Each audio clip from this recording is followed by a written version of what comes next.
సదాశివసమారంభాం వ్యాసశంకర మధ్యమాం అస్మదాచార్య పర్యంతాం వందే గురు పరంపరాం. జ్యోతిష్ శాస్త్రాన్ని భావతరాల వారికి ప్రసాదించిన ఋషుల యొక్క పాదపద్మాలకి నమస్కారం చేసుకుంటూ, అలాగే నాకు ఈ జ్యోతిష విద్యను నేర్పిన గురువర్యులు జ్యోతిష బ్రహ్మ కీర్తిశేషులు శ్రీ ఏరంకి సూర్యనారాయణమూర్తి గారు, సూర్యశ్రీ దైవజ్ఞ గారి యొక్క పాదపద్మాలకి నమస్కారం చేసుకుంటూ, ఓం శ్రీ మహాగణాధిపతి నమః, శ్రీ గురుభ్యో నమః, హరి ఓం. వీక్షకులందరికీ నమస్కారం.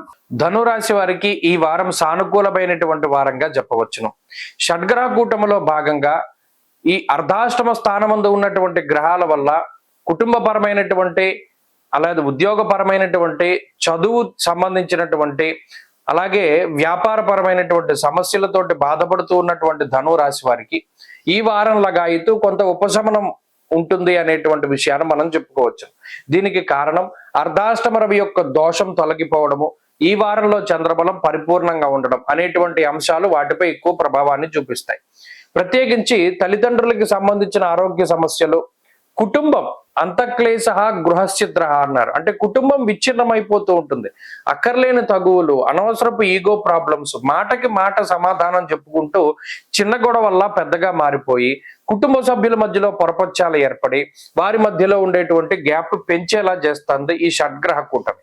మరి ఇప్పుడు ఏమైంది? రవి యొక్క స్థితి మారినది.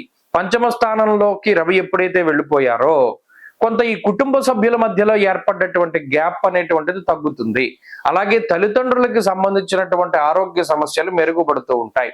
అలాగే ఉద్యోగపరమైనటువంటి సమస్యలు సైతం తగ్గుముఖం పడుతూ ఉంటాయి. ముఖ్యంగా చదువులకి ఏకాగ్రతను కలిగించడానికి కూడా ఈ గ్రహస్థితి ఉపయోగపడుతుంది. కాబట్టి ఏవైతే సమస్యాత్మకమైనటువంటి విషయాలు ఉన్నాయో వాటి నుండి బయటపడేటువంటి విధంగా ఈ గ్రహస్థితి ఎక్కువగా ప్రోత్సహిస్తుంది.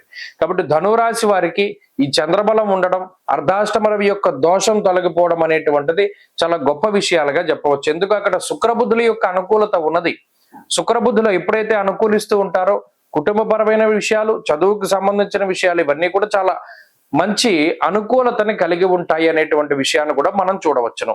కాబట్టి గత వారాలతో పోల్చుకుంటే ధనురాశి వారి యొక్క స్థితిగతులు చాలా మెరుగ్గా ఉన్నాయి. అన్నింట్లోనూ కూడా వాళ్ళు ఒక పాజిటివ్ ఇంటెంట్ తోటి ముందుకు వెళ్ళడానికి, ధైర్యంగా ఉండడానికి గ్రహస్థితి ఉపయోగపడుతుంది. షడ్గ్రహ కూటమిలో భాగంగా చాలా తీవ్ర స్థాయిలో ఇమీడియట్ ఎఫెక్ట్ ని అనుభవించినటువంటి రాశి కాబట్టి వరుసగా కొంత క్రమేపీ వాటి నుండి, ఆ ప్రభావం నుండి తగ్గుముఖం పడుతూ వస్తూ ఉన్నది. కాబట్టి దానిలో భాగంగా రవి యొక్క మార్పు అనుకూలిస్తుంది. కాబట్టి ధనురాశి వారి యొక్క స్థితి గత వారంతో పోల్చుకుంటే బాగున్నది. మరింత అనుకూలమైనటువంటి ఫలితాలను సాధించడం కోసమై ఆంజనేయ స్వామి వారి యొక్క ఆరాధన చేస్తూ ఉండడం చెప్పదగినటువంటి సూచన. ఈ వారంలో కలిసి వచ్చేటువంటి రోజు బుధవారంగా చెప్పవచ్చును. అదృష్ట సంఖ్య 5, అదృష్ట వర్ణము ఆకుపచ్చ.